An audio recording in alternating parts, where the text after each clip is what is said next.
What is up, guys, and welcome to the Meeple Minded Podcast, the podcast where we talk all things tabletop gaming. My name is Jason. And I'm James. And I'm Ant. And how are you doing this week, guys? We're back after a not planned week off. Yeah, it was quite nice to have a not planned week off there. Yeah, it was. Yeah, we shouldn't have had said week off, but I think, Ant, you were unavailable due to work commitments. I was, yes. And I was shattered. And some family things came up as well, so it was just far easier to go, do you know what, sack it off for a week. The people out there, they'll understand. Exactly. Which they probably didn't, but I don't really care. So Jason's love for his fans. Yeah, exactly. We'll edit that out in post.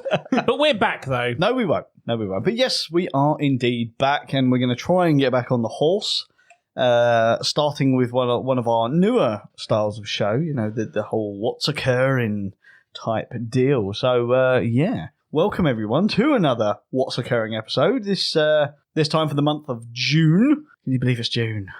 Already halfway there. It's crazy. Nearly the end of June. Yeah. Oh, how bad's that? Oh, God. So, yeah, for those of you that don't know, this is the show where we talk about the games that we played this time last year and talked about on the show, see how we feel about them a year on. We also talk about a couple of standout games we've played this month, whether that be good or bad. We have a new segment for this one, guys, which I've amazingly called The Hype Club. Not a play on the Fight Club at all. Are there rules to the Hype Club, Jason? There probably is, but I came up with it about 3 hours ago, so probably not. We'll have to come up with some rules, James. The first rule of Hype Club is we absolutely have to talk about Hype Club. Indeed. Oh, we're going to go opposite. We can talk about it. I think we should do that. You know, and you have to be hype. You have to be hyped. Do you remember the hype bros in WWE? If this is your first time in Hype Club, you have to be hyped. Exactly. You've got to be hype. Be hype, bro. And then finally, at the very end, we're going to pick out a couple of the big news stories that hit this past month, or considering we haven't done this for 2.5 months, I guess it's the biggest news that we've seen that's hit over the last 2.5 months. So there you go. That's a rough breakdown of what we're going to be doing on this episode. Shall we start with some games that we played last year, fellas? Let's do it. Okay, so let's do it. We played 5 games this time last year, James. We talked about 5 games, and that's because it's been 2.5 months since we did one of these. So let's knock through these. Let's round quickly. it up. And I don't know how many of these you've actually played, but please do join in as and where you can. If you like the sound of the game, let us know. Okay. And if we still own the game, we can probably get it to the table and get you playing it. So this one I know you have played. It was a purchase from UK Games Expo last year, and that was from Alley Cat Games, Rome in a Day. Wow. How? Is that a year already? It has, because it was the first game highlight we did after Expo last year. So, James, a year on, Rome in a Day, how do you feel? I still enjoy it. Yeah. We haven't played it that much. No, I mean, we've played it. We have played it in the last year, but I think we took a break from it for a I was going to say, it's not been a regular occurrence. No. But yeah, I still enjoy it. I love a good tile placement city builder. Yep, and the I split you choose mechanism, is that still a thing you like? I do recall that. I was just like trying to get the gears going. It's like, Rome in a Day, it has been a while. Yeah. But yes, that whole tempting with the pile, like one pile with the crystal for those couple of extra points versus, I really need that, but that's tempting. Yep, indeed. Especially when it's just sort of like, I really want those tiles, but I need the buildings which are on the other half of this. So this is evil. This game is evil, right? Yes. But it's that memory aspect of as well, because you do it behind the screens. You get like a little snapshot of what that player needs, and then the screens go up, and it's like you have to remember what was behind the screen. And if you do that really well, it's like the temptation pile. Yes. I think there was one game where I had you banging your head on the desk. More than likely, I split you choose games quite often do that to me, because people can see right through me, I guess, in that sense. But I still really like Rome in a Day. It hasn't seen the rotation very much recently. I might well change that, I think, now that my moving around has done, and especially now I've cut the collection down. It did survive the cull, so that should be an indication that I do still enjoy the game. But yeah, and is Rome in a Day one that you've played? I'm pretty sure you have. We played it at Expo. I played it at Expo, you guys, because I remember you were talking about it beforehand, and then you went to buy it there. And I knew you guys were going to bring it to the table straight after, so I come and joined you for that. Yes. And I don't think I've played it since, so I can't remember an awful lot about it, to be honest. No, do you know what? I'm racking my brains. I think you have only played it the once. Yeah, because I remember it was us three and Kiri was with us then as well. I think she played it with us as well. Then. I think then, so, yeah. yeah. We might have played it twice because I think we played it as a 3-player and I think Kiri joined us after that. I can't remember exactly. But I remember it being a great game. But just like I said, I've not seen it since, but I would like to give it another crack. So yeah, I think we'll have to bring that back out. It seems that Alley Cat Games always release at least one game that I'm really interested in at Expo, which is great. And this year was no different. I obviously bought games from Alley Cat this year as well. But Starfighter was the same. I played it a couple of times and I've not played it since. And I still own the thing. So no, okay, fair enough. It's Alley Cat again, though, isn't it? It's just weird. It is indeed, which segues us on nicely because this time last year we talked about Starfighters Rapid Fire. There you go. From Alley Cat Games. So let's talk about Starfighters. And you own the game. I do own the game, yes. I really enjoy this game. I love the whole frantic dice rolling thing until someone says stop, and then you're left over what you got to do and try and assign these dice to certain things like shields, lasers, and all that sort of stuff.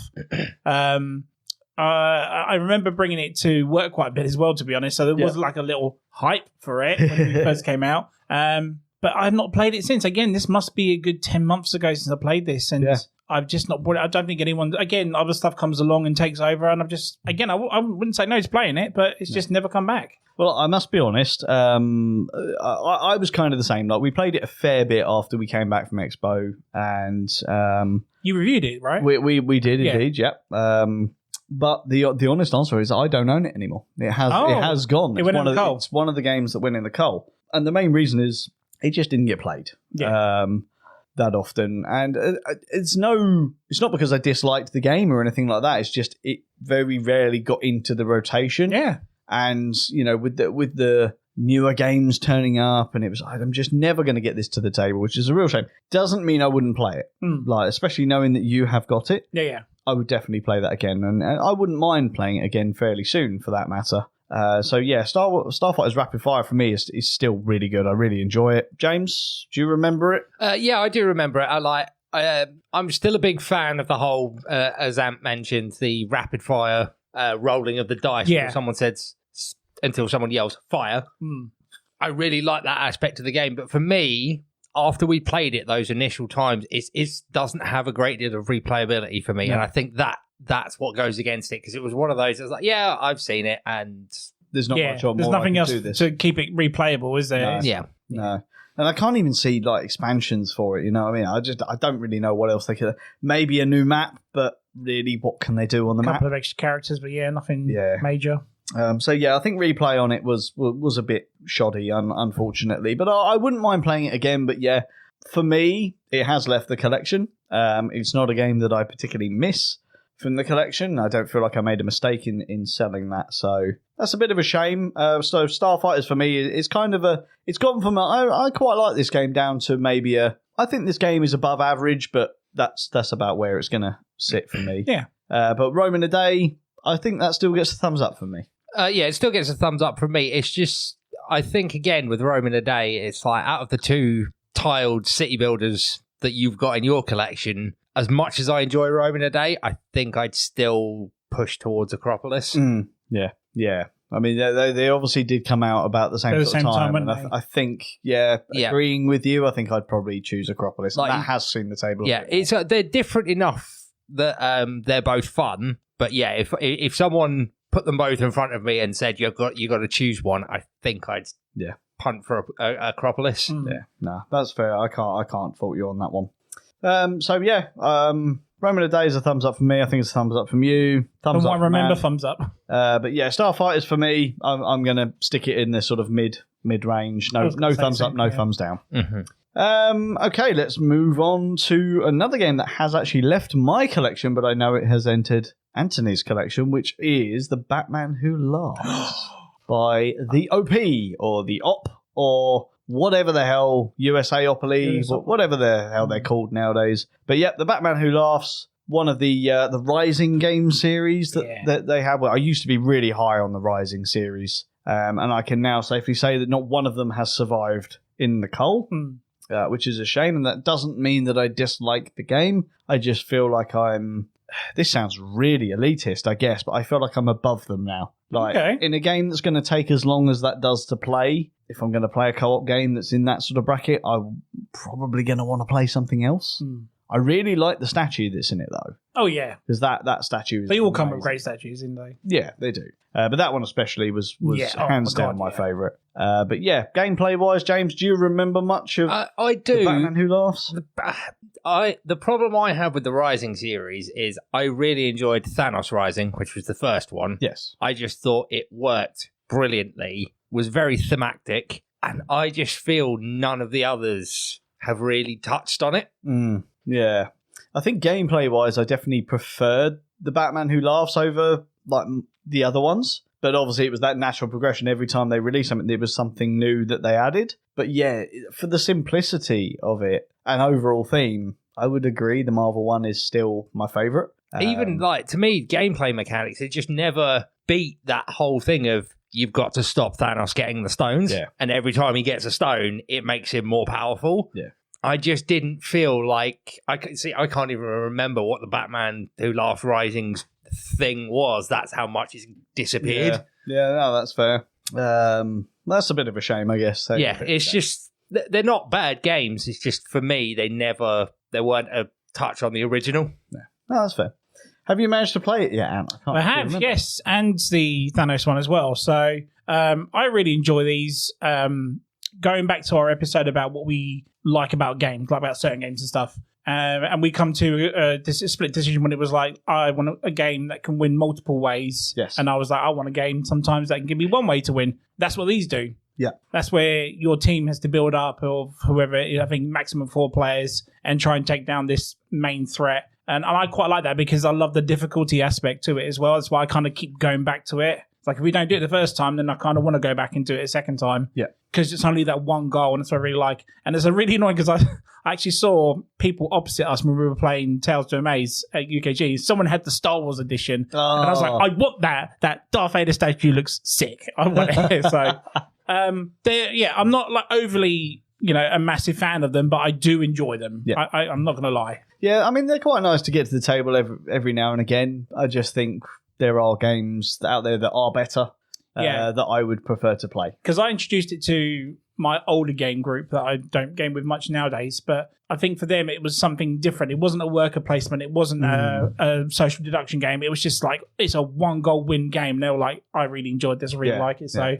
and that's why I ended up buying Thanos Rising off you to show them that version as well. So, yes. Yeah. No, that's fair. Yeah, I think I agree with what you said about, without sounding too elitist, about wanting something more. Like a perfect example now would be, as much as I like Thanos Rising, if I wanted to play a game in that vein, Marvel themed, I'm going to punt for Marvel United. Yeah. Yeah, I can definitely understand that. Yeah. And we did, I think we did a comparison. We need to play that again. I haven't played that in ages. We do indeed need to play that again. Because it's like, again, it's in the same vein where you're moving around the sectors, trying to control them. It's just more. There's a lot more to it, isn't there? Yeah. So this will be an interesting one. Anthony, where do you sit on the thumbs up, thumbs down, thumbs in the middle scale? For the Rising series? But basically for the Batman Who Laughs. I like Batman Who Laughs, so thumbs up for me. Okay, cool. James? I'm on balance. I think I'm actually going to have to give it a thumbs down. Okay. Basically, because there's not really, aside from the core Rising mechanics, there's not a single thing I can actually remember from it. No. That's how much it hasn't left an impression. That's fair. And just for, I guess, keeping everything normal, I'm going to sit slap bang in the middle. Because I would happily play it again, but I'm not going to go out of my way to play that. No. So should it be a game that Ant wants to bring to the table one Wednesday evening, I'm more than happy to. Now I know why you got rid of it. It was taking up space on the shelf at the end of the day. Wasn't seeing the table. Absolutely had to fine. go. Let's move on to Library Labyrinth. Now, this is a game that I genuinely don't think we have played in a fair while. I've literally played it the once for you guys. Yep. Yeah, that was obviously a year ago. So, do you remember much about it? Is that the one with the worm? The bookworm thing that goes round. That's the one. Yeah, I can remember bits of it. Yeah, you sort of got the tiles that you've got to explore, you've got to claim books in order to catch the I say monsters for lack of a better term. But capture the monsters, return them to the bookshelves in order to win the game, and so on and so forth. Yeah.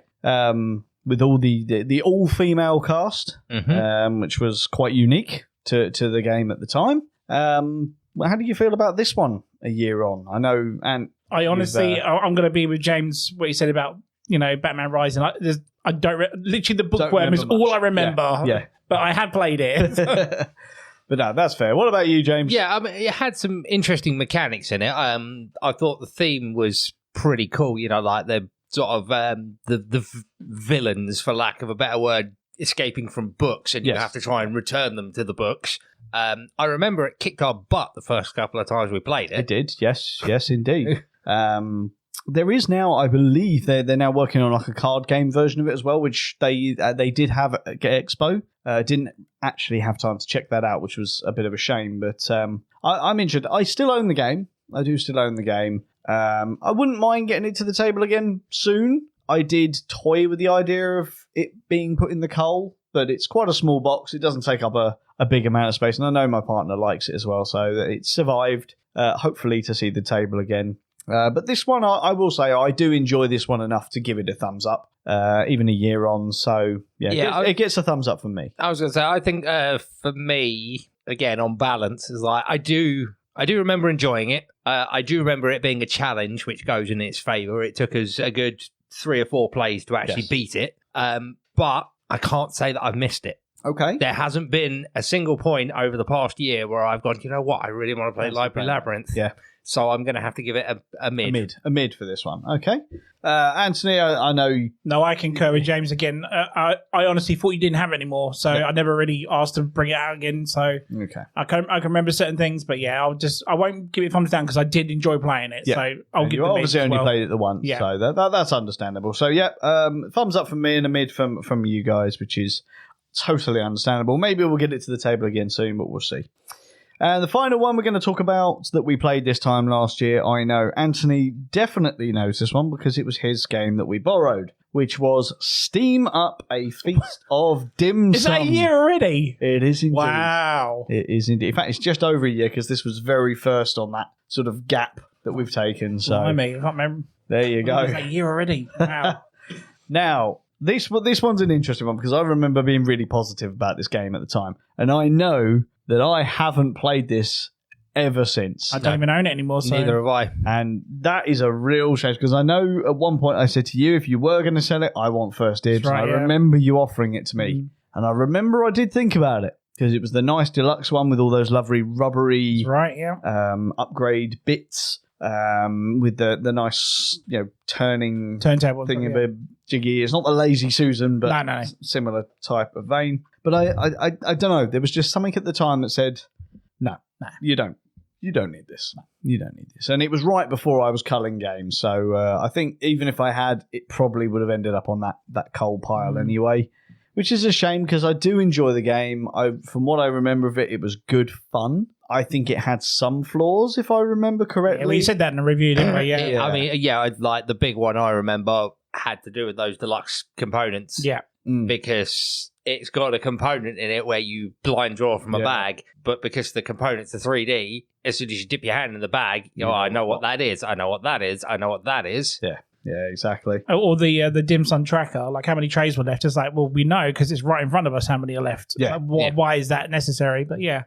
It was a lot of fun. I'm not going to deny. I kickstarted it. I had a lot of fun playing it. And like I said, it sat on the shelf after we reviewed it and stuff and wasn't coming to the table. No one was interested in it. So I felt like, let's just get rid of this now and, set it on whilst it's still quite pricey at the time. Again, I think things that go against games like that is its replayability. Yeah. Once you've played it 2 or 3 times, the game doesn't change. Yeah. I had an expansion for it, but I think it was just extra fortune cards. It was nothing like extra characters, anything like that. Yeah. So even that mini expansion wouldn't have brought much to the table to replay it again as much. So it is a shame because it was, like you said, it was very well produced and whatnot. And definitely. Like things that go in its favour was table presence with those. Like with the plastic steamers, like you said, the deluxe fire components when you lifted them off, the Lazy Susan, definitely had its table presence. But it's another game I think that falls foul of replayability. Yes.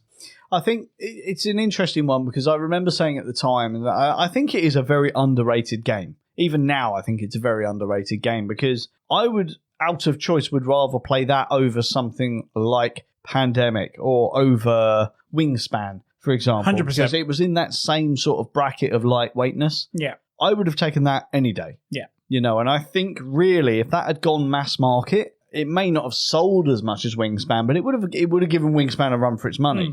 Because it's an interesting theme. I mean, let's be honest, we've now seen loads of dim sum games that have come out ever since that one come out. So it's obviously a theme that people were buying into and they enjoyed. But unfortunately, I don't think it got where it needed to get. I don't think it got the coverage that it really needed to become that sort of mainstay in everyone's collection as an introductory game. So... It literally was a game where James said it was just showing its table presence that sold the game. 100%. Like people weren't even concerned it was a game. It was just like, I like those things. I love those pieces. Cool. I like the way it looks like actual real food and stuff. Yeah. I do think it was a little bit overpriced for what it was. Yeah. Which probably did not go in its favour. But hey ho, what can you do? I think if someone offered me to play it right now, I would 100%. Yeah, I want to play that again. That looking at it and go, I wrote this down earlier. I remember that. I wouldn't mind playing that again. Yeah. But I genuinely, out of all the people I knew that owned it, I don't know a single person that still does. So I'm kind of gutted I did sell it a bit because I've found other family gaming groups that probably would have enjoyed it more now. Yeah. But it is what it is. You know, we had fun with it. We got a run out of it. I got our money's worth out of it. So that's the key thing. As long as you got your money's worth out of it. 100%. Right? So yeah, for me, I'm actually still going to give it a thumbs up purely because having written it down, I'm like, I want to play that again. So gets a thumbs up for me. What about you? I think I'm going to have to go mid again because, again, it's another one of those games where I'm like, I remember it, but there's not one point since the last time we played it where I've gone, you know what, that needs to come back to the table. Yeah, no, that's fair. And you kind of regret selling it? I kind of regret selling it, but I'm going to mimic James and go mid because, again, I'd only want to have it again now just to have a family group play it sort of thing. As an option. So, yeah, I'd like just to go, here we go, this is a game you might actually enjoy, but, yeah, I wouldn't be like, oh... I have to have it now. Yeah. So I'll stick with mid for me as well. Nice. So, yeah, we blitzed through the 5 that we talked about this time last year and ultimately what we talked about over this time last year, but 2.5 months worth. But so let's talk about some games we played this past month or so. So we'll move on to that and hopefully upwards because I want to talk about games that either rocked our world, were as tepid as the coffee that you made 3 hours ago, or made you want to claw your own eyes out for being subjected to that act of despair of playing a game like that. So I'm very interested to see where you guys have come up with this one. Who wants to start? I don't mind going first. Okay, and you're going first as a volunteer. Tell us about a game that you have played in the last month or so. So I have been playing a lot, and I mean a lot, of Imperial Assault. Okie dokie. The Fantasy Flight game that's about nearly 10 years old now. I've only just discovered it this year, and I've been playing it with my podcast group that have been using it as a campaign because I didn't realize it was a campaign-driven board game. We had just started Legacy Jurassic Park, didn't we? Yes. Legacy of Eastern Nubia, and it kind of got me into like, oh, I wouldn't mind trying this, but let's try it with Star Wars, another thing I really like. So I put myself playing as the Imperial players, and the other guys are all the Rebels or Jedis, and it's been a thrill ride. I'm not going to lie, it's been fantastic. It's been great to really screw over these Rebels as much as I have to really like see their faces. Like when something happens, then this is going to happen. It's like, oh, it's fantastic. I love it.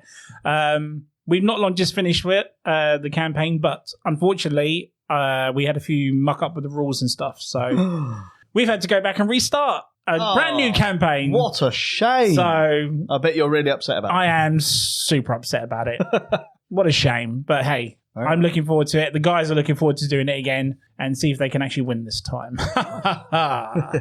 So just a wild guess here, James. Is that a positive? Right, that's a game that rocked his world. I think it might be. Do you know what? Hearing Ant talk about Imperial Assault that way makes me feel gutted that he wasn't coming to the gaming club when we were doing the actual Star Wars, D6 roleplay that Scott ran, because you would have enjoyed that, especially the way we played it. It would have been great fun. Scott, if you're listening, do it again. I'm sure he would do it again. I think he still does do it fairly regularly. He does do it. I don't know if he'd do it because he did, 3-4 seasons back to back with us. I think we might have burnt him out a little bit. Yeah, just a tad. But yeah, Imperial Assault, I'll be honest, it's a game I've never played. I have looked at it. The playtime has always hindered me a bit, looking at it and going, reckon's a long old game, that one. And I believe it's got quite a big setup, right? It's not too bad. If you've got the group working with you to get the pieces out, it's not too bad a setup. Okay. It's just if they want to do a mission after that and then another mission after that, then it gets a bit tedious with setup-wise. Of course. So, yeah, if they're patient enough to wait for the next map to be developed, then yeah, it's not an issue. But Nice. How many people have you got playing it? 4 at the moment. 4? So nice. So myself it's you versus everyone else? Versus the 3, yeah. Is it a 1 versus all game, or... So it's me with I control every single troops, and they're just the individual guys, and they have to So I basically have everything ready there for me. I've got all my troops. I've got all my ATSTs. That's built into the mechanism. Exactly. So it is designed. But they have to earn experience and money and improve their characters every time after every mission, whether they fail or win. And sometimes they will gain an ally. Like I think last time they gained Han Solo as a guy to help him out, and one of the missions was pretty cool. So yeah. It was not what I was expecting it to be honest. Okay. I thought it was just a dungeon crawler, and it's not really. It's a lot more to it, to be honest. Fair enough. So yeah, that's definitely a thumbs up from you. Excellent. James, highlight for you, good or bad? Highlight for a game that I've played, and it is a positive. This month, a standout one would be one of Ant's purchases from UKG, which was Harmonies.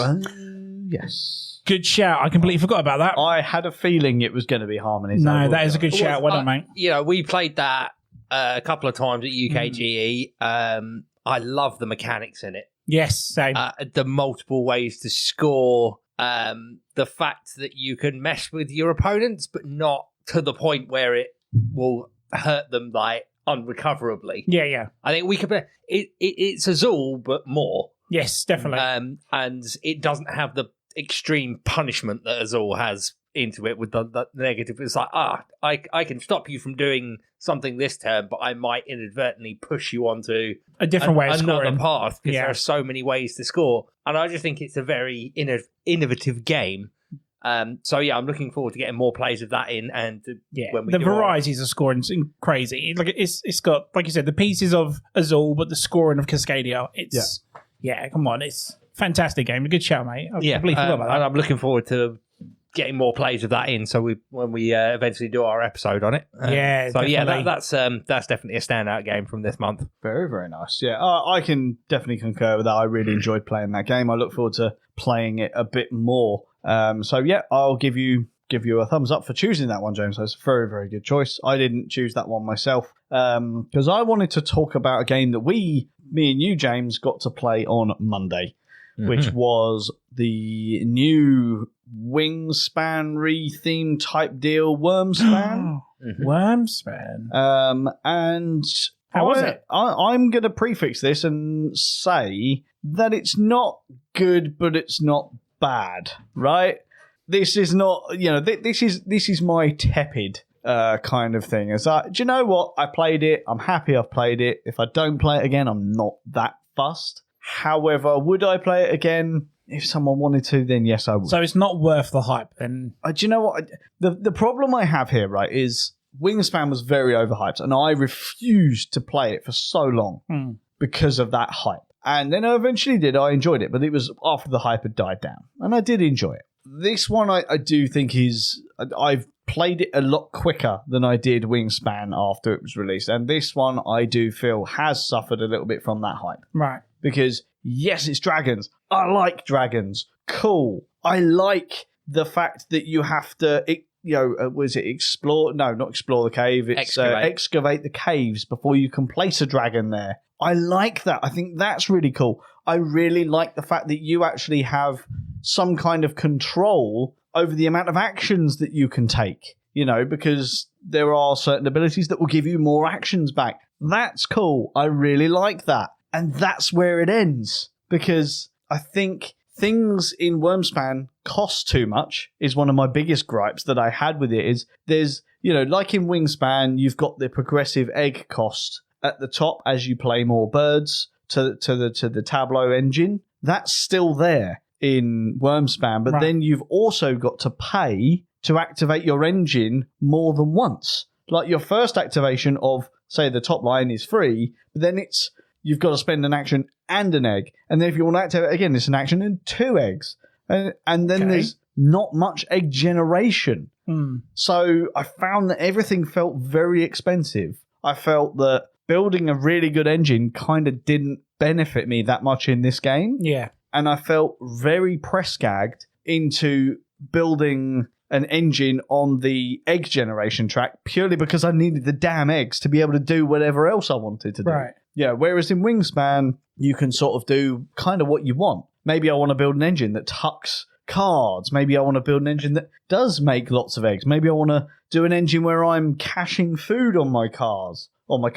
Maybe I want to just play birds that are expensive in points. In this one, it's like you kind of feel like you have to do at least part of it needs to be on that bottom track generating eggs because you can't do anything else without the eggs. So yeah, the whole game I was like, oh, I could do this. Oh no, I can't. I've got no damn eggs. Oh, I could do this. Oh no, I can't. I need to do eggs. Oh, well, hang on a minute. I've got this bird. I want to play this. I've got this dragon. I want to play this dragon. I can play this dragon. I've got an excavated thing. Oh, now I need to, but to do this, I need to activate my food gathering engine. Oh, and I can't do that because I've got no damn eggs. It sounds like you've got to do a lot more in this version than Wingspan. There's definitely more to do. And that would normally be something that I like, right? Wingspan is a bit too light for me. But if you're too restricted to do anything, then what's the point, right? Yeah. There was quite a lot of, oh, excellent, I've managed to generate all these extra actions, but I can't do anything because to use those actions will involve me basically having to activate this engine, which I can't afford to do because I haven't got eggs. And it ended up being that the egg generation track was where I went. That's where most of my stuff went. And I didn't do bad at the game, but yeah, I just kind of felt like I've been forced to do this. I didn't want to do this track. Yeah, it goes against what an engine builder is, really. But yeah, I mean, it didn't speak to me, that game.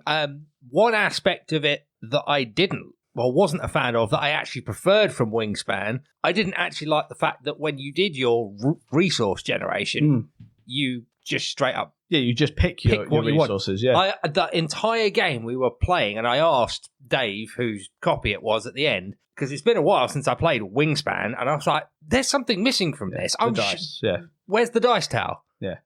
So obviously in Wingspan, there's the dice that are rolled in the dice tower, and gives you your food and stuff. You've right? got to choose from the dice there to gain your thing. Whereas no, in Wormspan, it's like no, it's like I'm generating this, and it's just I want this food. Yeah. Oh. Or okay. I want this resource. Yeah. Blah blah blah. Is most of the things it will just say pick 2 of whatever you want. Yeah. But yeah, I think that for me the biggest issue is just the cost of everything. Yeah, it's we were talking about it, and I said I have no problem with that escalating cost at the top. Yeah, that makes sense.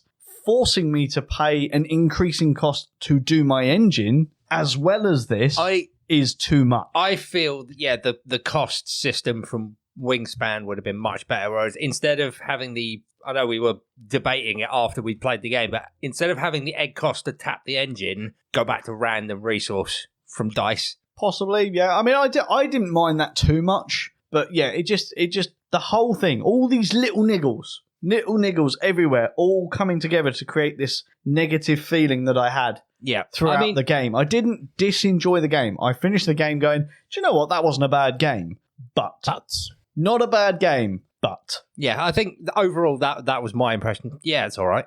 Yeah. So yeah, I kind of finished that evening on a sort of, do you know what? I want to play another game now because I don't feel fulfilled. Yeah, I'm not going to lie. I felt the same way about Wingspan. Yeah. It's just not a game that ever appealed to me. But when I think about Wingspan now, I would take playing that over Wormspan. Okay. Having said that, we talked about it earlier. I'd take playing Steam Up over playing Wingspan. So by extension of that, I would play Steam Up over Wormspan. I don't think it's worth what it is. Yeah. If you prefer dragons over birds, great. If you've already got Wingspan, don't bother with Wormspan. It's not. But don't make the game work just because you like dragons. Like, Exactly, be honest yeah. about it and just tell the truth with it. Yeah, exactly. And you know, I feel bad because I wanted to enjoy it. I do like dragons, but I just didn't. Didn't click with it. It did not click. No. So if I don't play it again, I'm happy with that. If I'm missing something, please do tell me. But I don't think I am. Comment below, let us know. You know, exactly. So yeah, that is well, yeah. Unfortunately, I'm glad there was a sort of negative in that. We had 2 positives there, didn't we, James? we did indeed. But I will say that I feel bad because it's obviously not my game. But I did enjoy. Aren't you that. glad you didn't buy it then? I'm very glad I didn't buy it. I'm very, very glad I didn't buy it. Let's just take this to play with Flamecraft again, mate. Yeah, I'm there happy you go. for that. If I want dragons, give me Flamecraft. Give me Flamecraft. Exactly. So, there you go. I finished on a tepid note.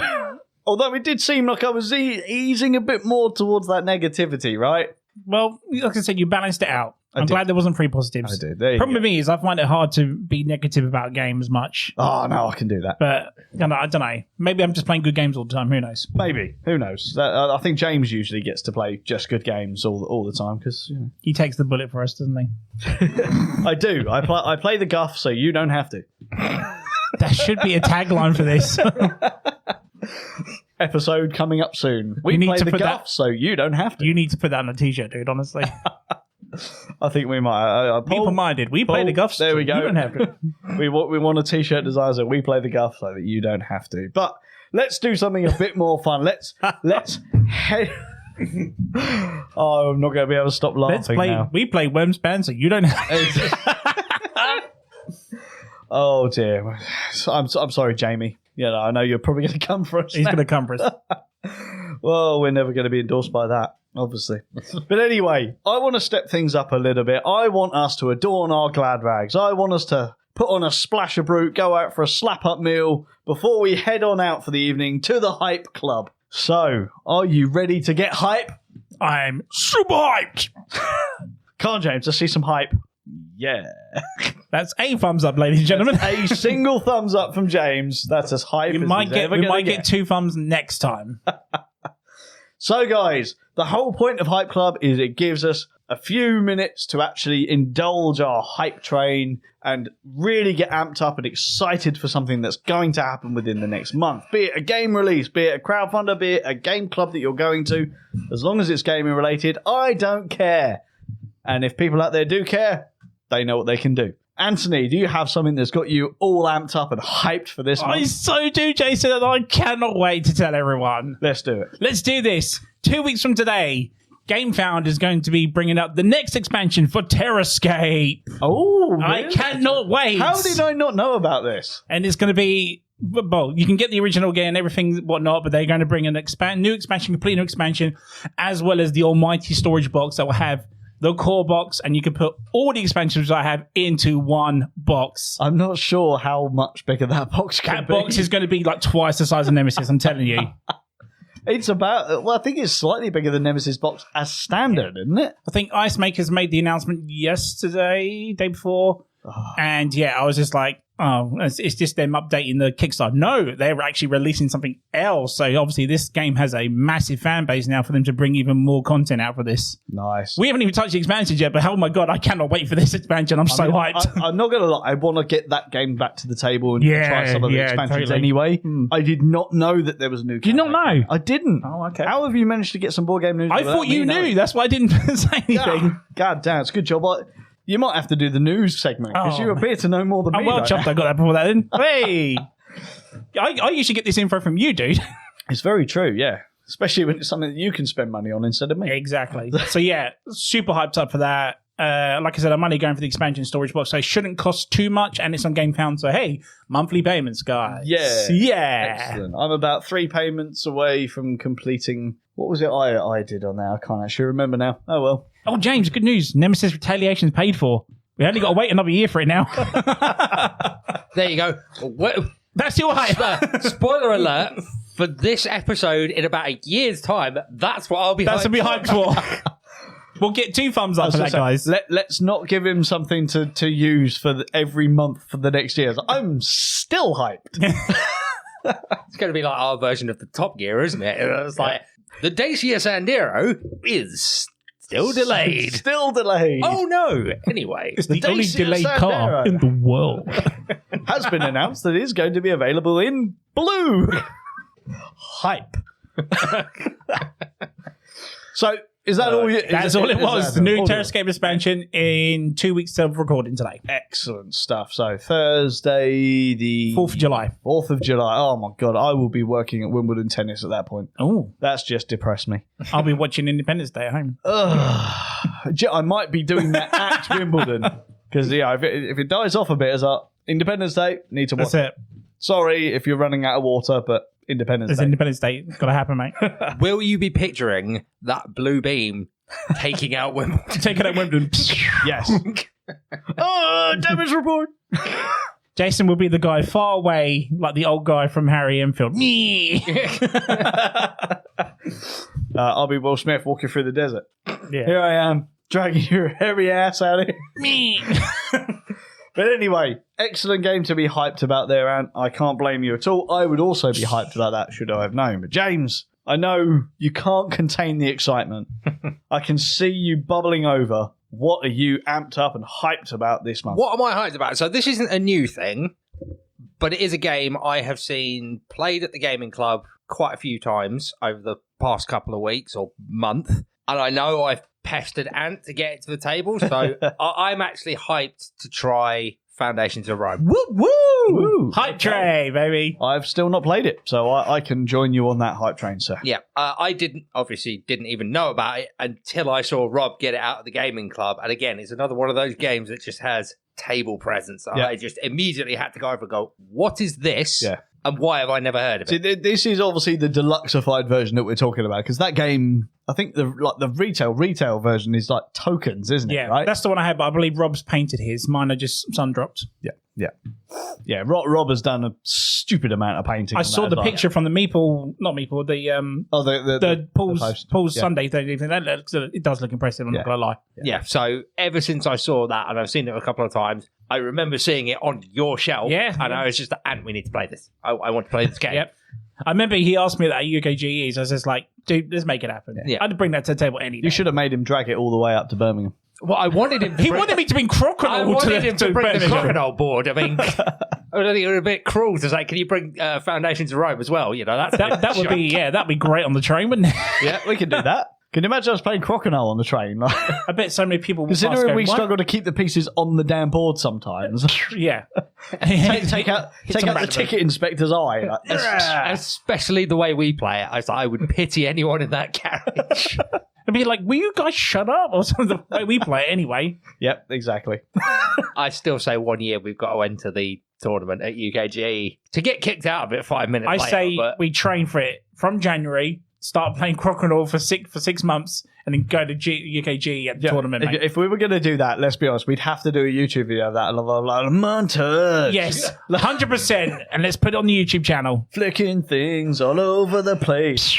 Everyone wonders what's going on. Has to be done. There you go. You know a video we might be doing in January. I'm actually put that And you can on see the exclusively on our Patreon, guys. Don't do Patreon. Don't need that. Don't need it. Well, not yet anyway. But we'll see.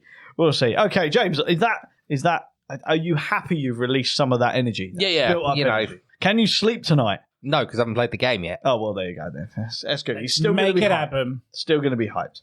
Okay, so I'm hyped. You better be. That's it. I'm just hyped for games. No, Until next time, guys. I was actually talking to Ant about this before James arrived this evening. I recently got to play the brand new title Courtesans from Pandasaurus Games. I got to play this past weekend with our good friend Stephen from Table Talk Games.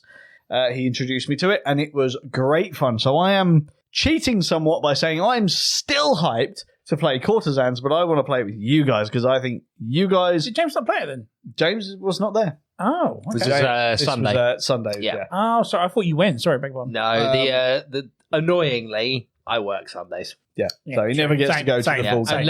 Unless I've, for some reason, taken the Sunday off off work as holiday. Unfortunately, I never make it down to Burgess Hill for Paul's game day. Yeah, unfortunately, I mean, it's one of the benefits that I do have from my work is I'm generally available for most weekend game days, which is great.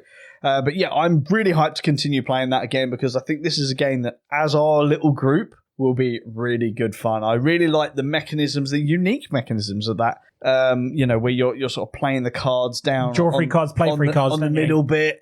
It's like, I've drawn 3 cards, right? I have to give one to one of my opponents. I have to take one into my hand, and I have to play one to the Queen's table, isn't it? The Queen's table, either in the disgraced area or in the esteemed area. And I really like how it's interesting because you're building sets in front of you, and that Queen's table is actually vital because at the end of the game, that determines who is esteemed and who is disgraced. And if I've got a whole lot of disgraced, that's not good. Whereas if I've got a whole lot of esteemed people, that's really good. But does it offset the disgrace thing I've got? And because I've been having to give cards to my opponents, I can, screw you, James. I can see that that's going to be disgrace. So I'm gonna give you all the horrible cards. And I kind of like you. I'm going to give you one of those. And it's never the case, is it, James? I know, but this is the best thing because I can do that in the first couple of rounds. And I'm feeling, look, this is really enlightened. And then for the rest of the game, it's like, no, disgrace. Let's bump up your colour so we can give it disgrace at the end. And it's minus points at the end of the game. Thank you, James. You add in those sort of the assassin ones as well. It's like, he's actually doing really well over that. Yeah, I'll kill that. You got spies in there as well, right? Spies, that's it, yeah. So it's Politics, the board game. It is. It's really, really good. I think the quality of the components is pretty good. I think it would be better as a neoprene mat because I've noticed from every copy I've seen of Courtesans, it's really hard to get it perfectly flat, but at the same time, thematic-wise, the woven mat is pretty cool. So unless you've got a mini iron handy, then it won't. Exactly, and it's going to happen every time because you've got to roll it out and put it back in the box. But hey ho, I'll look over that because the game is great fun. I really look forward to playing it with you guys. Maybe even get Stephen down here and we'll do a 4-player game of it. That'd be really good fun. Well, yeah, because I know, Ant, you picked it up at UKGE, and it wasn't a game that I really knew about. No, same. So when you picked it up, I was just sort of like, meh. Yeah. But, hearing that description, Jason, I think I'm quite excited to give that a go. There you go. That's why we do we go to the Hype Club to talk about games. I only knew of the game because I think I saw a video of it on TikTok before UKG. Then I actually saw it previews on the preview night, the press night. And I was like, I kind of might give that a go. And it's quite a cheap game at the end of the day, so it's not like it's, dented in my wallet as much as to play it. So, no, looking forward to playing it. Yeah, I think it was really good for the price. And, because this is my list, screw the rest of you, I'm sticking in the second one. Because I'm going to ruin it on day one. I just want to say I'm also very hyped because my copy of Terminus from Inside Up Games is due imminently. Wow! Within weeks at this point. And I'm really excited because I'm getting really, really annoyed. You did say it wasn't long till it was going to arrive in the last episode. I'm getting really annoyed that everywhere else has got their copies, but surprise, surprise, the UK copies are stuck in custom. Of course.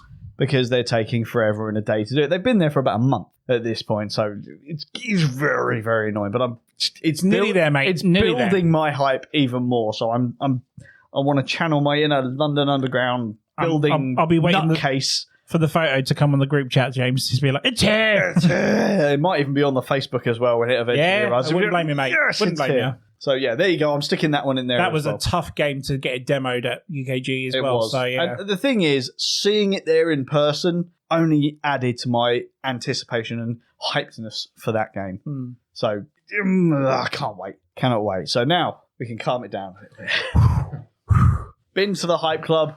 It was good. I blew all my energy. And now we get to talk about those metaphorical headlines in the Meeple Minded tabletop newspaper as we dive into the dark depths of the business in search of all juicy news and gossip. And this month I've picked 2 things. Okay. And they're pretty big stories, I think. Okay. That we can have a little chat about. I'm going to save what I think is the biggest one till the end. But this first one, James, I know we've talked about it a couple of times, is, of course, the news and the announcement from Atomic Mass Games and Asmodee that they have officially shelved, canned, fired, destroyed, many words that we could come up for it, but they have officially ceased production of the once great Star Wars X-Wing miniatures game, and not surprisingly, that other rubbish one that they did, Armada. How do you feel about it, James? I mean,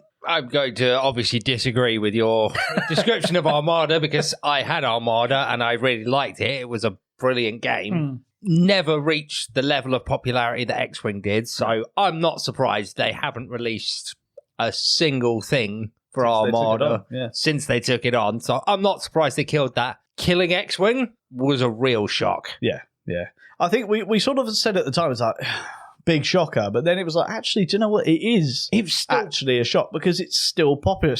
There was tournaments for it at Expo. There was three tournaments for it at Expo. Yeah. And yet they've kept, for the record, they've kept Shatterpoint and Star Wars Legion, which is the miniatures-based games. They've kept them going, which had no tournaments whatsoever, or they had some for sale representation and some demo tables at Expo, but other than that, it was kind of meh. Not much there. Yeah, X-Wing, there were stalls selling loads of it. There were tournaments. There was people, just generally representing the game and loving it. But I said this to you at the time when Atomic Mass first took it over from Fantasy Flight. It's not what they want, because both X-Wing and Armada, they weren't multi-part plastic kits. They were pre-assembled, pre-painted. That is why they are so popular, because you buy it, you put it on the table, you're ready to go. Yeah, and they also worked quite nicely as miniature collections as well, didn't they? Yeah. I still have my X-Wing models,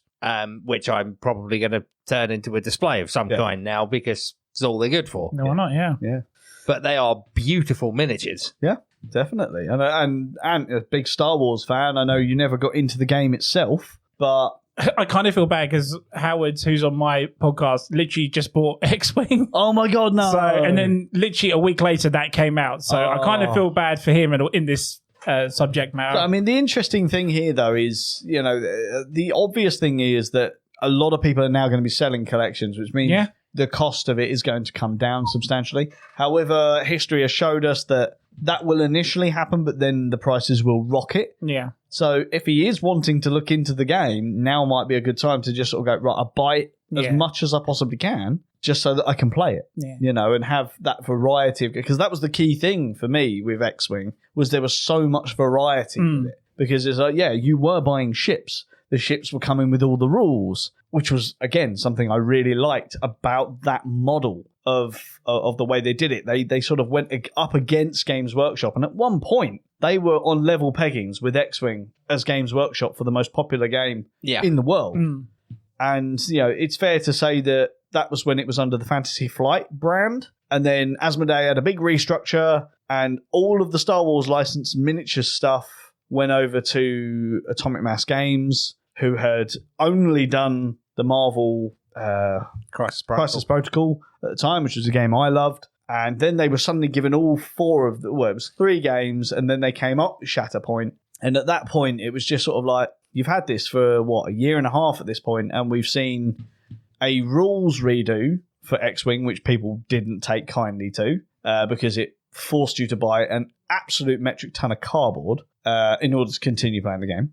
And then they did another rules update, and then done nothing ever since. So they've never produced more models. They've never really upped the game, per se. No. And as you said, with Armada, they literally took it on, and then a year and a half went, oh yeah, by the way, we're shelving this. We're not going to do anything with this. However, please still buy the models, because we're going to continue making them. Yeah.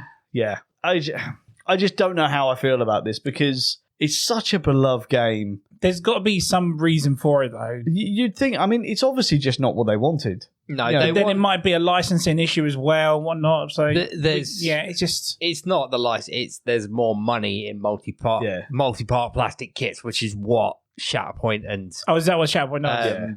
Legion do. They're okay. I've never played those two, so I didn't know. Warhammer with Star Wars splattered on them. Basically that's what they want. That's what they wanted, and they didn't care about it. It was one of the beautiful things about Armada and X-Wing. Like Jason said, everything was in that pack, and all you had to do was put it on the flying stand, and you were it was reasonably priced as well, right? Like each ship was, £10 to £20. if I remember correctly. And considering you're buying a pre-painted miniature with everything, all your rules, everything, including that, very, very good pricing. Yeah, Armada was a little bit more expensive because obviously that was the bigger ships. Still not. I mean, I think that's ultimately what did Armada in. It was a little bit too expensive for most people when they had X-Wing as a viable alternative. Yeah. I see. The thing is, when I think about my own personal opinions on this, I never played X-Wing really. I have played it, but not ever bought into it. Yeah. But I could see how much people love that game. And this is where I think this whole decision is not a positive outlook in any way, shape or form. They could have easily passed off the game system to another company who did care about it, who were going to continue producing these models, maybe even continue uprating the rules. By all means, you want Legion, you want Shatterpoint, have them. Do that's your thing. That's what Atomic Mass do. And they do a damn good job at it. They're very expensive, but they do a good job. Give the game that people love to someone else to make. Much like Fantasy Flight did. Yep. We can't make this anymore, so we're going to give it to someone else within the Asmodee group, and that was Atomic Mass game. Yeah. They should never have taken it if they didn't actually want it. Yep. So, yeah, that's my 2 pennies worth on it. And it's sad. I mean, I don't know about you guys, but I don't like hearing anything come to an end. It's just... No. Yeah, it's a shame, but there'll be a massive fan base for it, even when it's gone anyway, isn't it? So I just really hope that people do keep this game alive. Playing it at your local games clubs and your friendly local game stores. They're not going to stop you from playing it, I don't think. But yeah, I just wish I'd like to have actually played it to have a backup story to this. But yeah. But yeah, if it is a game that you play and you want to continue playing it and there's still some ships that you want, now is the time to buy them. They're not producing them anymore, so if it's out of stock, it's out of stock, it's gone. Scalpers, beware. Scalpers are going to come out of the woodwork for this one eventually.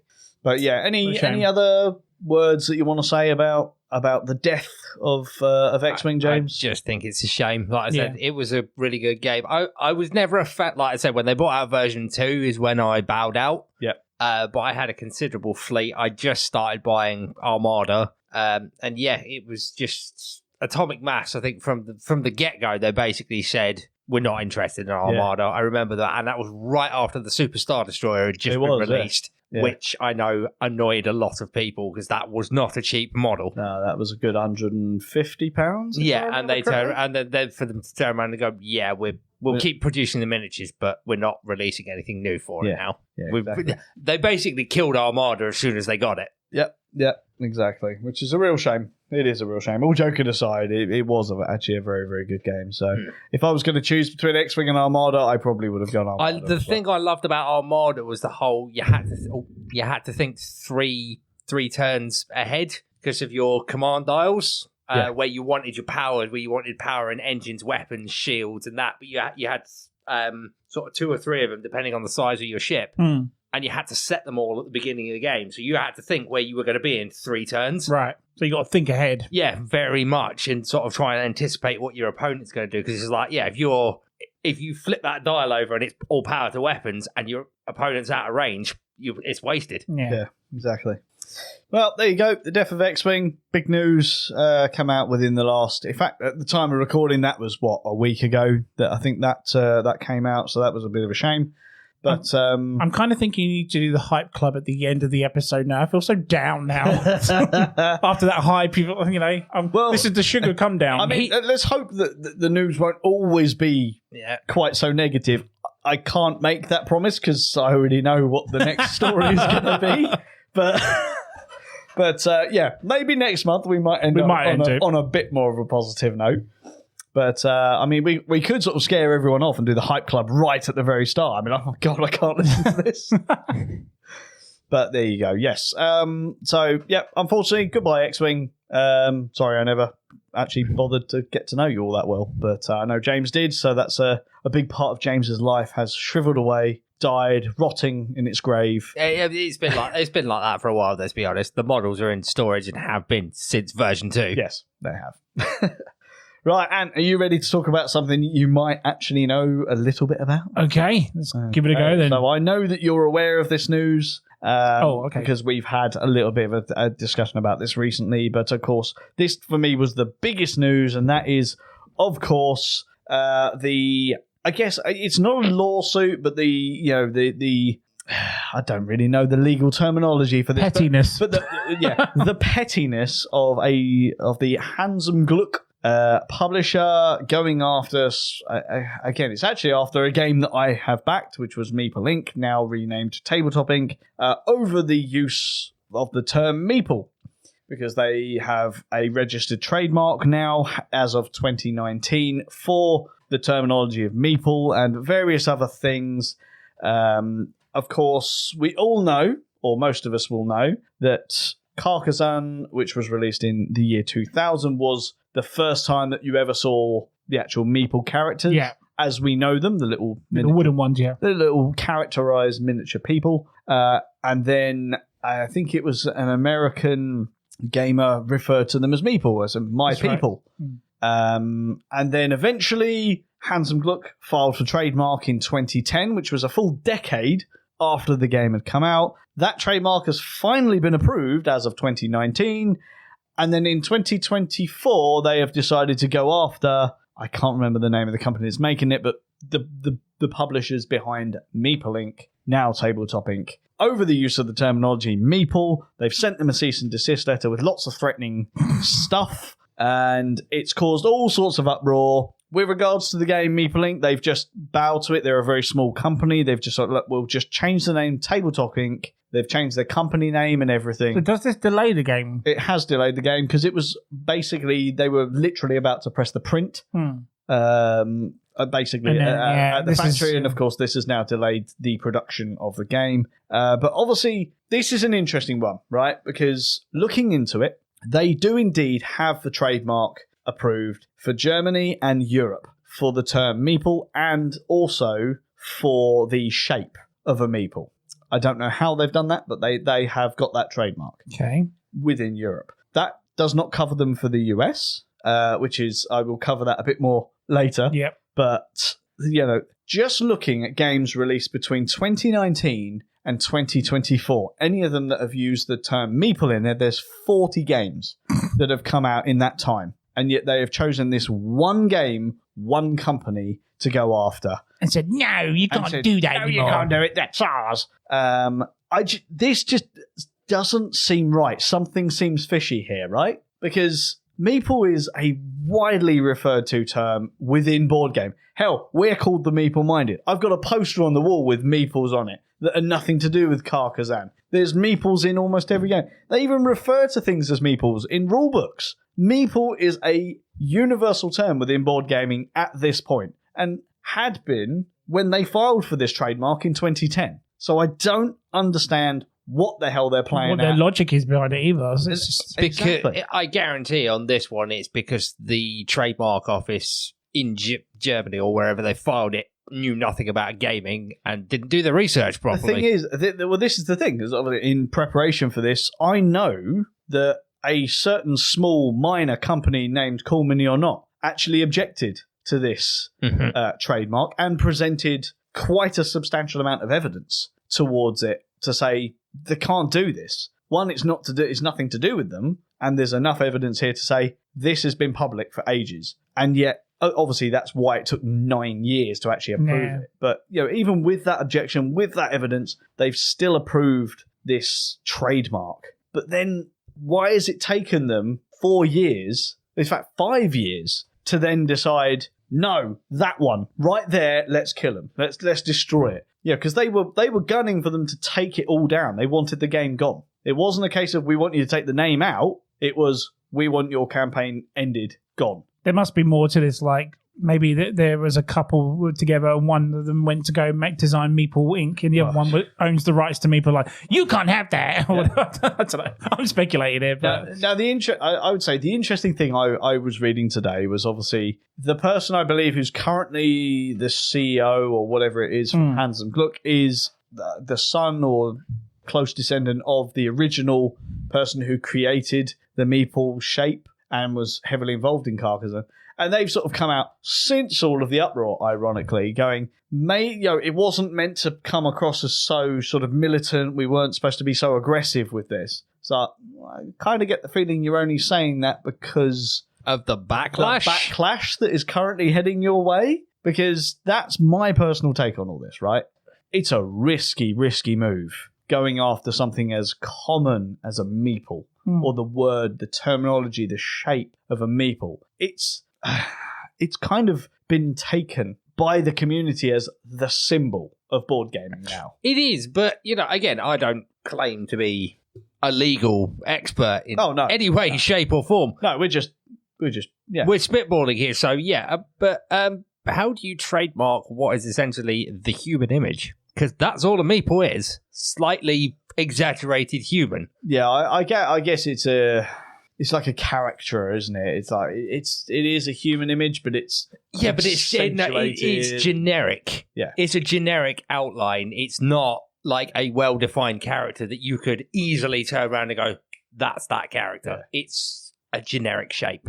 Yeah. And how far is this going to go? Like, are we allowed to be called Meeple Minded or what? Exactly. I mean, again, I'm no legal expert either. Because you said it's Germany and Europe. Yeah. I know we're Brexit and whatnot, but are we still technically within that? Who knows? Do we fall under America? Do we fall under our own thing? Who knows? Who knows how far they're willing to take it? Because from my reading, they're only covered under certain things, and the European trademark doesn't cover them for toys and things like that, which usually games fall under. However, in Germany, they are now covered under that. So anybody who uses it in Germany, toys in the UK. Well, who knows? It's a very broad spectrum, right? Very, very broad spectrum. That episode is going to keep coming back to It is. So what happened in the US, Jason? So, you said, obviously, we've mentioned that this is a trademark that covers them for Germany and Europe. In response to all of this funny goings on, the man known as Corey Thompson, that of Dice Tower fame, he's on the Board Game Insider podcast, he does all sorts of things within the industry, he's a very eccentric person, has gone out of his way and paid a substantial amount of money to look into see who owns the trademark for this in the States. And the answer is no one. That's surprising. Until now. Is now owned by Mr. Corey Thompson. Oh, sweet. So, yes, he's spent a substantial amount of money and now owns the trademark in the States. And on the day he got the trademark, basically came out and went, anybody can use it, go for it. See? So in the States, all sorted. We're never going to have this issue. And my understanding of trademark law, as opposed to copyright law, is if a trademark is used, you have to challenge it for every use that it's used. Otherwise, you lose the trademark. By saying what he has said means he doesn't have to challenge every use of the trademark and he cannot lose the trademark. Hang on a minute. If you say your interpretation is that you have to challenge every one, surely by that definition, they've already lost the trademark because you said there was something like 40 games that have used that terminology since 2019. Yes. And they haven't challenged any of them. Yes. Interesting, isn't it? Or is that just because obviously this hasn't happened before and you haven't had the challenge to or the counter challenge to basically say you can't do this because you've already lost it. Yeah. And I mean, obviously the other thing is what's the time frame permitted on challenges? Like I said, this started in 2019. Since then, there's been 40 games. We know of Meeple Land. There's Meeples and Monsters, Fistfuls and Meeples. That's just 3 games that I can tell you off the top of my head that use the terminology. Meeple Inc. could just be the first. Yeah. And they might have chosen that because that's the one that wasn't already in production. That's an easier one That's to an easy stop, target. right? Who's to say? And this is where the interesting news is coming from now, because people are now sitting here going, coming up, Blue Orange, Meeple Land. They'll be sitting there as like, they're not a big company. They can't take on Handsome Gluck. But they will be sitting there now going, well, we've got a game that's been out for 2 years. What the hell are we going to do? Have we got to recall this? Have we got to do this? What are we going to do? God. Could you imagine if they change it to whatever land and then all the ones that you do have that says Meeple on it will be like high priced on eBay or something just because it says Meeple on the front? Exactly. And, are we going to lose the Meeple, shape as we know it? I don't think it will. Are Meeple's going to be now individual to every game? If it's entered the common... Because this is something I can't remember. But if it's entered common terminology. This is another one. I don't understand how they've managed to get it in the first place, because it's a common term. You can't trademark that. It's like the whole hoo-ha with Games Workshop when they tried to claim as their own Space Marine. Yep. Imperial Guard, and Ultramarine as well. They couldn't even trademark that. Yeah, but that's actually a colour. Yeah. someone beat them to it. Yeah, they tried. But the common terminology like Space Marine and Imperial Guard, they tried and were slapped down because they were like, those are too common. You can't stamp those as your own. See, I'm still of this mindset, and this is I'm sticking my personal opinion out here. It's like, they don't own the term Meeple. They didn't come up with it. The person who owns the term Meeple is Alison. Alison, I did write a name down somewhere. Unfortunately, that's not how it works. They were the first ones to put the paperwork in to say, we want it. Yeah, Alison Hansel, I believe her name was. And it's common knowledge that she is the first person that came up with this, right? And there's enough people that would back that up. Like, if she decided to challenge it, that might actually have a bit more ground than quite a few other things. I mean, I think any game that's ever used meeples, any game that's ever referred to things as meeples, they kind of all need to band together in this one, because I hate to say it, I don't think this is the end of this. No. I think this might be the start of... It's either going to be the start and, frankly, demise of Handsome Gluck, because they've chosen to do this at a very, very risque time where everyone's second hobby is boycotting something. Yeah. So is that not going to be what we're going to see from board gamers now? Just everyone boycotting. I mean, that would be the ultimate spiteful thing to do in return. It'd be like, hey, you can't own a trademark if you don't exist. Yeah. I say we have a backup plan and we go for the trademark of board game cubes. What do you reckon? Yeah. No one can use cubes in their game. Exactly. Kill off every Euro game ever designed. Pandemic will finally come off the shelf. It's a small sacrifice to kill off the Euro games in order to kill Pandemic. Who's with me? But no, I mean, as in jest as that is, yeah, I mean, that could happen. Yeah, it really could. I mean, I don't think you could literally trademark a cube. That literally is within the realms of stupidity. That is, it's a cube. Yeah, but I mean, is it going to be that? I don't know. But then you wait till it happens, and you're like, "We said it here first time to Meeple Minded." When are we going to get to see this? Are the creators of Dominion going to go back and was like, "Oh no, well we're the first deck builder. We trademarked deck building, so now every other deck builder ever made, that mechanism is ours. Cannot exist anymore." I seem to remember us mentioning this in another episode. Wasn't it ruled that you can't trademark or mechanics? Mechanics, yeah. But it's one of them things, right? Once it's happened once, it's gonna happen again. I'm amazed that it's Handsome Gluck that are doing this, because being the publishers of something like Carcassonne, which again is one of those monstrous games that's widely regarded as a game that helped this industry become what it is, you're shooting yourself in the foot with an AK-47, guys. Surely. Let them have it and see what comes of it, mate. I'm a little bit angry. I'm a little bit angry over all of it. I really am. Like you said. Well, let's look on the bright side. I have never played Carcassonne, so it doesn't. So neither have I. So do you guys. None of us have. So we have every right to be very angry. But no, it does make you wonder, where does it end? Exactly. Where does it end? Are we going to have to rename again? Is every image of a meeple ever going to have to disappear? Let's be honest, though, on the list of potential targets for that, I think we're quite far down the list. But are we? They've gone after a company who's designing their first game. Who knows? We could be right on the top of their radar, James. I very much doubt it. But let's look for podcasts with Meeple in it. Aha! Damn it, Board Game Geek is suddenly really, really useful. Just type in Meeple. Well, there we go. There's all of these things that are listed, right? There's cease and desist, cease and desist, cease and desist, cease and desist, cease and desist. You've got to literally get a guy on the door going, "You've been served." Yep. Mm-hmm. Yep. Yes, but they can't serve you a cease and desist letter if they don't know where you live. Yeah. Or if you accept it, it doesn't mean you have to actually take it off. Registered company. Yeah. Anyway, thank you for ending the episode on such a down note, Jason. I say the Hype Club should be last next time. I don't think I can muster that much energy at the end of a show.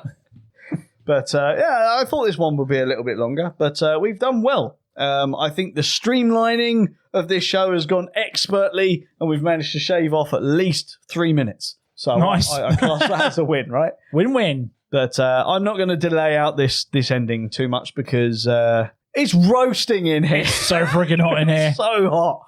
Let's get this over so that we can open these damn windows and listen to all the screaming children outside. So, till next week, guys, I have been Jason. I've been James. I've been Ant. And you have been listening to the Meeple Minded podcast. Join us next week for more tabletop gaming goodness. Ta-ta, goodbye.